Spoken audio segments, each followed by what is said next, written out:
नमस्कार साथियों, मैं राजवर्धन चौहान एक बार फिर से आप सभी का स्वागत करता हूं आपके अपने YouTube channel study webs classes पर। और शुरुआत करते हैं आज के सेशन की शुरुआत करने से पहले आपसे कहना चाहूँगा, यदि अभी तक आपने चैनल को सब्सक्राइब नहीं किया है तो चैनल को सब्सक्राइब जरूर करें। इसके साथ साथ बेल आइकन के बटन को दबाएं, जिससे कि नई नई वीडियोज़ की जानकारी आप तक समय से पहुँचती रहे। इसके साथ साथ यदि आप हमारी वीडियो को पसंद करते हैं तो इसे ज़्यादा से ज़्यादा शेयर करें, जिससे ज़्यादा से लोग इसका फ़ायदा उठा सकें। तो शुरुआत करते हैं आज के सेशन की। और पहली स्लाइड आप सभी के लिए जीएस से रिलेटेड ये रही। लिखा हुआ है कि संयुक्त राष्ट्र महिला फीफा महिला विश्व कप का आयोजन करेगा। यदि हम बात करते हैं तो फीफा क्या है। फीफा जो है आपकी एक फुटबॉल की सर्वोच्च नियामक संस्था है। जैसे कि क्रिकेट की आईसीसीआई है, ऐसी फीफा क्या है, पूरे विश्व की जो फुटबॉल से संबंधित जो है एक बहुत बड़ी संस्था है, जो क्या है फुटबॉल से संबंधित मैचों के आयोजन करवाती है। तो फीफा क्या है, फीफा फुटबॉल से संबंधित है। तो फीफा ने जो है एक महिला विश्व कप आयोजित करने की बात कही है। तो और ये क्यों किया जाएगा, फुटबॉल में लैंगिक समानता को बढ़ाने के लिए, फुटबॉल में लैंगिक समानता को बढ़ाने के लिए और आगामी फीफा महिला विश्व कप के दौरान मैदान पर और बाहर दुर्व्यवहार और भेदभाव को रोकने के लिए संयुक्त राष्ट्र की कौन सी इकाई फीफा के साथ मिलकर काम कर रही है। तो जो संयुक्त राष्ट्र महिला है, संयुक्त राष्ट्र महिला जो है वो क्या है, वो फीफा के साथ मिलकर काम कर रही है। ठीक है, किसके साथ, फीफा के साथ मिलकर संयुक्त राष्ट्र महिला जो है वो क्या है, इसके साथ काम कर रही है। अगर हम बात करते हैं तो 2023 का जो टूर्नामेंट होगा महिलाओं का, फीफा जो टूर्नामेंट है वो कहाँ कहाँ पर होगा, ऑस्ट्रेलिया और न्यूजीलैंड में होगा। ऑस्ट्रेलिया और न्यूजीलैंड में होगा। ये 20 जुलाई से 20 अगस्त तक 2023 में, यानी कि आज की तिथि से ये प्रोग्राम, इस प्रोग्राम का शुभारंभ हो जाएगा। आज 20 जुलाई है और आने वाली 23 अगस्त तक जो है ये, 20 अगस्त तक क्या है, यानी कि 1 महीने तक इस आयोजन को किया जाएगा। इस आयोजन के लिए जो महिला विश्व कप की पुरस्कार राशि है वो 150 मिलियन डॉलर, ये राशि 2019 में निर्धारित की गई थी और ये पहले जो थी 50 मिलियन डॉलर थी, बाद में इसको 3 गुना बढ़ाकर कितना, 150 मिलियन डॉलर कर दिया गया। टूर्नामेंट के दौरान फुटबॉल यूनाइटेड द वर्ल्ड अभियान प्रमुख लैंगिक समानता के मुद्दों को उजागर भी करेगा। यानी कि ये जो महिला विश्व कप है फुटबॉल का, ये लैंगिक समानता, महिला और पुरुषों को एक समान जो है महत्ता देने के लिए आयोजित किया जा रहा है। ये मानता है कि महिला और पुरुष दोनों एक समान है। यदि हम बात करते हैं तो संयुक्त राष्ट्र संघ महिला के द्वारा इसका जो है आयोजन किया जाएगा। कहाँ पर, ये आयोजन होगा आपका ऑस्ट्रेलिया और न्यूजीलैंड में। ठीक है, ये मैदान के बाहर और मैदान के अंदर दोनों जगहों पर जो है महिला दुर्व्यवहार को रोकने के लिए क्या है, काम करेगा, या कहें कि उसको रोकने के लिए आयोजित किया जा रहा है। यदि हम संयुक्त राष्ट्र महिला की बात करते हैं तो इसका गठन 2 जुलाई 2010 के लिए किया गया। इसका गठन कब किया गया है, 2 जुलाई 2010 के लिए किया गया है। सही है। प्रमुख कौन है, सीमा स्वामी बहोस इस संयुक्त राष्ट्र संघ या संयुक्त राष्ट्र महिला की जो है इस समय प्रमुख हैं। चलिए अगली स्लाइड की ओर बढ़ते हैं। अगली स्लाइड क्या कहती है देखते हैं। अगली स्लाइड क्या है, मिशेलिन ने शांतनु देशपांडे को भारत का एमडी नियुक्त किया है। मिशेलिन क्या है, मिशेलिन एक जो है टायर निर्माता कंपनी है, यानी कि टायर का निर्माण करती है। तो इसने शांतनु देशपांडे को क्या है, अपना नया एमडी नियुक्त किया है। अगर आपसे क्वेश्चन पूछा जाए कि मिशेलिन के नए एमडी कौन होंगे, तो मिशेलिन के जो नए एमडी होंगे वो कौन होंगे, शांतनु देशपांडे होंगे। कौन होगा, शांतनु देशपांडे। मिशेलिन के नए एमडी जो हैं वो कौन है, मिशेलिन के जो नए एमडी हैं वो कौन है भैया, वो शांतनु देशपांडे जी। ठीक है, कौन है, शांतनु देशपांडे। मिशेलिन के नए एमडी हैं। अगर हम शांतनु देशपांडे की बात करते हैं तो शांतनु देशपांडे ने मिशेलिन कंपनी में अपना जो करियर था वो किसके साथ, एक सेल्स मैनेजर के रूप में शुरुआत की थी 1999 में। 2007 में वे विपणन निदेशक नियुक्त किए गए और उत्तरी अमेरिका में एक मिशेलिन सहायक कंपनी में विपणन के उपाध्यक्ष के रूप में भी उन्होंने काम किया है। मिशेलिन की यदि हम बात करते हैं तो मिशेलिन क्या है, इसकी स्थापना 28 मई 1889 को की गई। संस्थापक इसके एडवर्ड मिशेलिन और आंद्रे मिशेलिन थे। मुख्यालय इसका फ्रांस में है। सीईओ फ्लोरेट मैनगॉक्स इसके जो है वर्तमान में क्या है, सीईओ है। यदि हम बात करते हैं मिशेलिन के मुख्यालय की, तो मिशेलिन का मुख्यालय भारत में कहाँ पर होगा, भारत के पुणे में स्थित है। सही है। ये जो है अगर हम बात करते हैं देश पांडे की, तो ये जो करियर में अगर अपने करियर के दौरान उन्होंने भारत, उत्तरी अमेरिका, अफ्रीका, मध्य पूर्व और एशिया में बिक्री और विपणन में क्या है, महत्वपूर्ण जिम्मेदारियों को निभाया है। चलिए अगली स्लाइड की ओर बढ़ते हैं। अगली स्लाइड क्या है जरा देखते हैं। NTPC, national thermal power corporation. NTPC की फुल फॉर्म क्या है, बहुत इंपॉर्टेंट है। एनटीपीसी की फुल फॉर्म तो नेशनल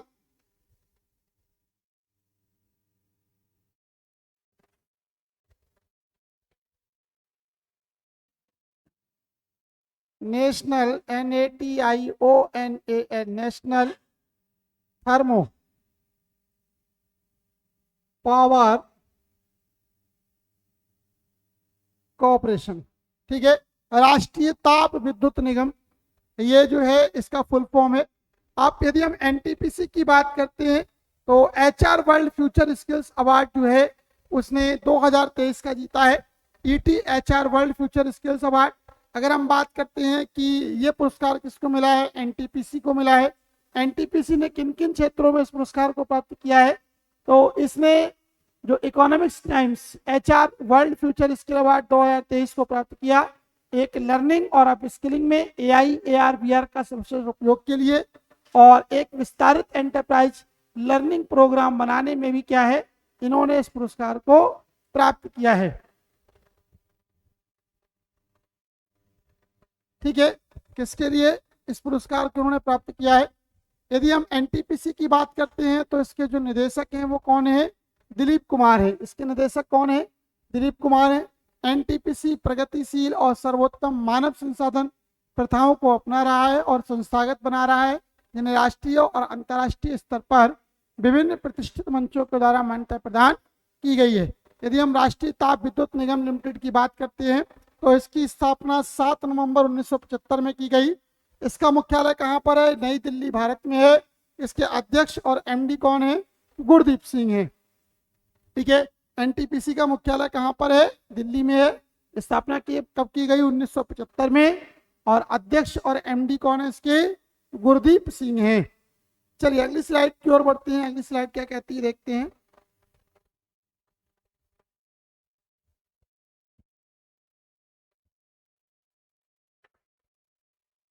यदि भारत को विकसित राष्ट्रों की श्रेणी में शामिल होना है तो विकसित राष्ट्रों की श्रेणी में शामिल होने के लिए कितना GDP लक्ष्य जो है वो RBI के द्वारा निर्धारित किया गया है।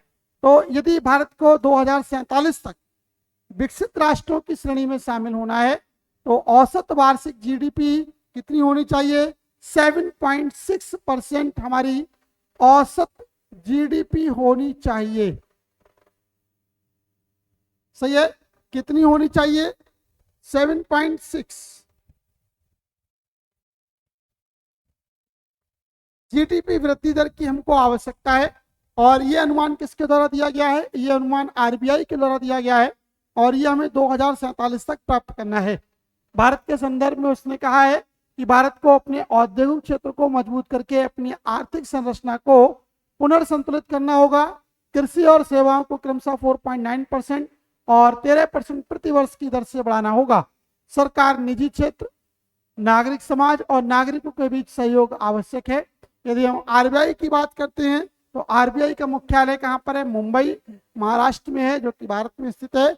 स्थापना इसकी कब की गई, 1 अप्रैल 1935 को की गई।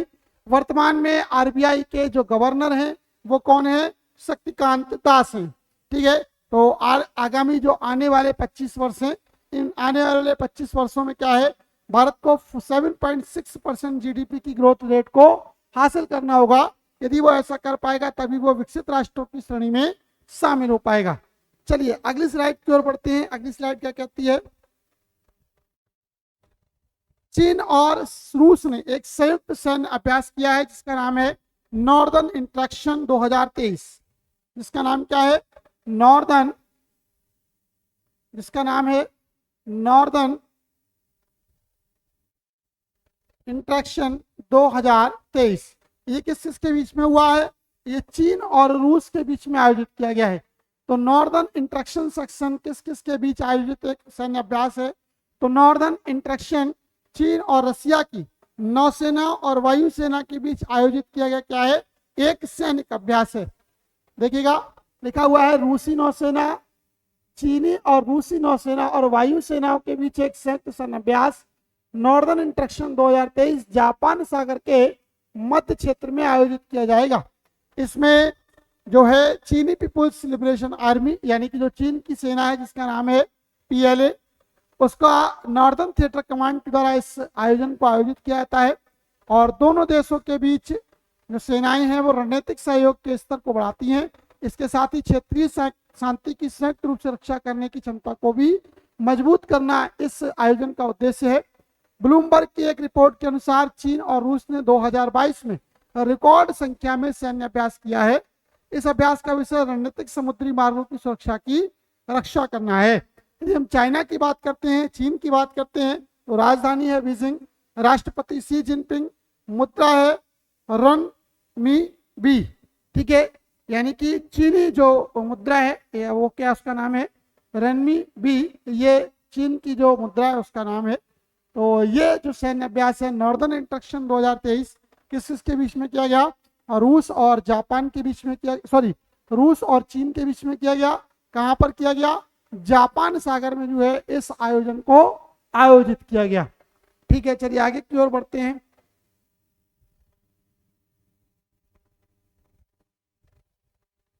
अगला क्वेश्चन बहुत ही इंपॉर्टेंट क्वेश्चन है।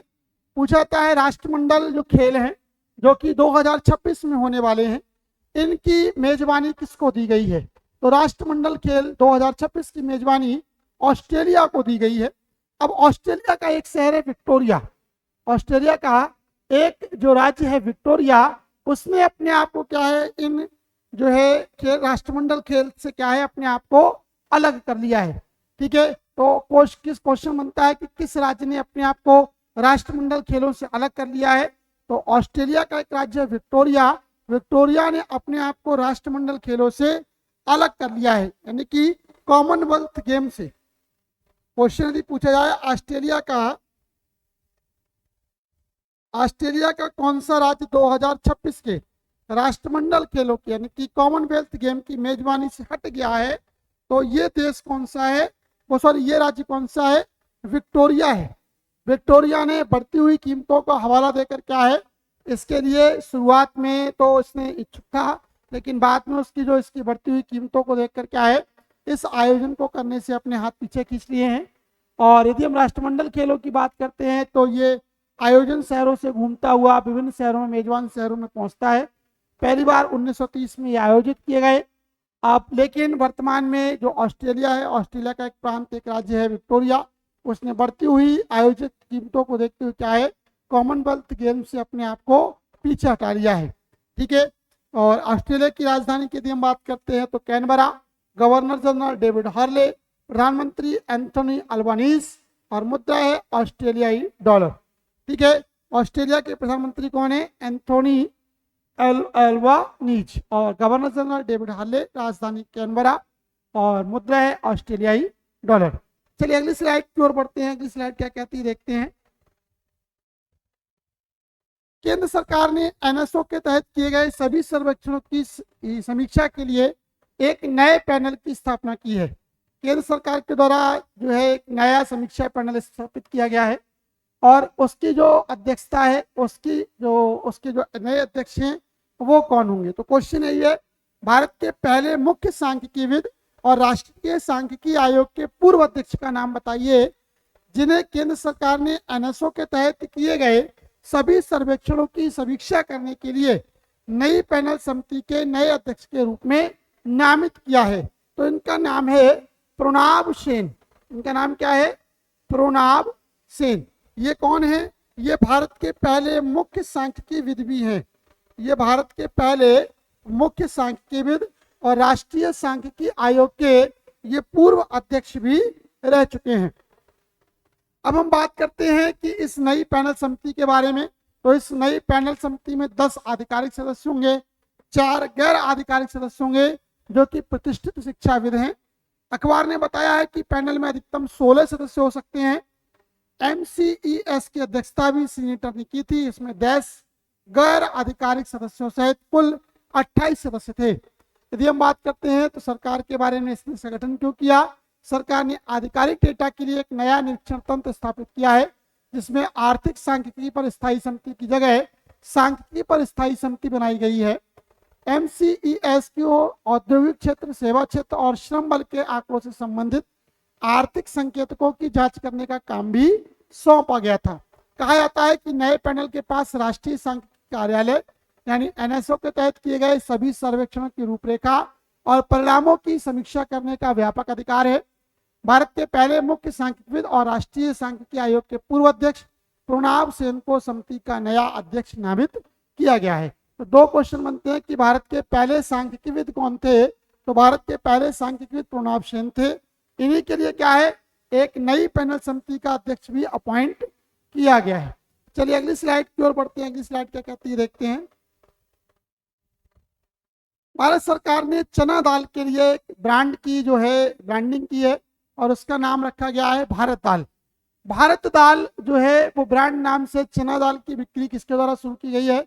सरकार के द्वारा की गई है। और यदि हम उपभोक्ता मामलों के जो मंत्रालय हैं उसके जो मंत्री हैं उनका नाम है पीयूष गोयल, उनके द्वारा क्या है इस ब्रांडिंग की शुरुआत की गई है। तो उपभोक्ता मामलों के मंत्री पीयूष गोयल ने भारत दाल ब्रांड नाम से किस सब्सिडी वाली दाल की बिक्री शुरू की है, ये क्वेश्चन है। तो ये बिक्री किसकी शुरू की गई है? चना दाल की शुरू की गई है। कौन सी? चना दाल की शुरू की गई है। अब ये हुआ क्या है जरा देखिएगा। भारत दाल ब्रांड नाम के तहत 1 किलोग्राम पैक के लिए 60 रुपए प्रति किलोग्राम और 30 किलोग्राम पैक के लिए 55 रुपए प्रति किलोग्राम की दर से सब्सिडी वाली चना दाल की बिक्री शुरू हो गई है। इसका उद्देश्य उपभोक्ताओं को सस्ती कीमतों पर दालें उपलब्ध कराना है। दिल्ली NCR में नेफेड के खुदरा आउटलेट चना दाल बेच रहे हैं। चना दाल की मिलिंग और पैकेजिंग का कार्य नेफेड द्वारा दिल्ली NCR में अपने खुदरा दुकानों के माध्यम से वितरण के लिए किया गया है। ठीक है, इसके लिए किया गया है? वितरण के लिए किया गया है। तो चना दाल की जो बिक्री है वो किसके द्वारा की जा रही है? उपभोक्ता मामलों के जो क्या कहते हैं आपके मंत्रालय है, जिसका नाम है आपका भारतीय राष्ट्रीय कृषि सहकारी विपणन महासंघ लिमिटेड नेफेड। और इसकी जो कृषि उपज का विपणन और स्थापित 2 अक्टूबर 1958, मुख्यालय आश्रम चौक नई दिल्ली भारत। अध्यक्ष डॉक्टर ब्रजेंद्र सिंह। वर्तमान में जो उपभोक्ता मंत्रालय है उसके जो मंत्री हैं उनका नाम है पीयूष गोयल और उनके द्वारा क्या है इस दाल का जो है बिक्री शुरू की गई है भारत दाल के ब्रांड के नाम से। 1 किलो दाल की पैकेट की कीमत 60 रुपए रखी गई है। इसके साथ साथ यदि आप 30 किलोग्राम पैक का 30 किलोग्राम दाल लेते हैं तो उसका रेट 55 रुपए प्रति किलोग्राम रखा गया है। चलिए अगली स्लाइड की ओर बढ़ते हैं। अगली स्लाइड क्या कहती है देखते हैं। बनबेब और एक गुजरात ने एक समझौता ज्ञापन पर हस्ताक्षर किया है। बनबेब क्या है? बनबेब लंदन की एक कंपनी है जो कि नेट प्रोवाइड करती है, इंटरनेट संबंधित सुविधाएं प्रदान करती है। तो गुजरात सरकार ने अपने मंत्रालयों में क्या है इंटरनेट की कनेक्टिविटी प्रदान करने के लिए बनबेब के साथ ये समझौता ज्ञापन एक हस्ताक्षर किया है। और इसके लिए जो है लंदन स्थित इस कंपनी ने जो है गुजरात में सैटेलाइट नेटवर्क पोर्टल साइट स्थापित करने के लिए गुजरात सरकार के साथ विज्ञान और प्रौद्योगिकी विभाग के साथ एक समझौता ज्ञापन पर हस्ताक्षर किए हैं और इस कंपनी का नाम होगा बनबेब। अगर हम बात करते हैं बनबेब के बारे में तो लंदन स्थित कंपनी बनबेब और इसका जो काम है पारस्परिक भूस्थितिक उपग्रहों के बजाय LEO उपग्रहों का उपयोग करके बनबेब 500 से 700 ms की विलंबता वाले जियो आधारित नेटवर्क की तुलना में 100 ms से कम विलंबता के साथ ब्रॉडबैंड इंटरनेट एक्सेस प्रदान करता है जो कुशल नेटवर्क सेवाएं प्रदान करता है। यह तकनीक यूरोप और कनाडा में पहले से ही चालू है और इस तकनीक का उपयोग अब गुजरात भी करेगा। यदि हम बात करते हैं बनबेब 648 उपग्रहों वाली एक लो अर्थ ऑर्बिट उपग्रह कंपनी है जिसका लक्ष्य वैश्विक संचार नेटवर्क स्थापित करना है। पोर्टल साइट का लक्ष्य यदि हम बात करते हैं तो सरकार द्वारा विभिन्न क्षेत्रों को किफ़ायती कनेक्टिविटी प्रदान करना है जो देश भर में सस्ती दरों पर निरंतर और सुरक्षित सैटेलाइट इंटरनेट पहुंच प्रदान करता है। तो किस कंपनी का नाम, किस कंपनी के साथ गुजरात सरकार ने समझौता किया है? लंदन की कंपनी है बनवेब, उसके साथ क्या है, ये समझौता ज्ञापन हस्ताक्षर किया गया है। तो आज के लिए फिलहाल इतना ही। ये थे आज के लिए जीएस से संबंधित कुछ क्लासेस, कुछ आपके महत्वपूर्ण जो है स्लाइड्स। यदि आपको ये स्लाइड्स अच्छी लगी हों तो ज़्यादा से ज़्यादा लोगों के बीच जो है इसे शेयर करिएगा। यदि आपको सुझाव हैं तो आप कमेंट बॉक्स में अपने सुझावों को भी दे सकते हैं। आज के लिए फिलहाल इतना ही, मिलते हैं कल कुछ नए फैक्ट्स के साथ। तब तक के लिए धन्यवाद।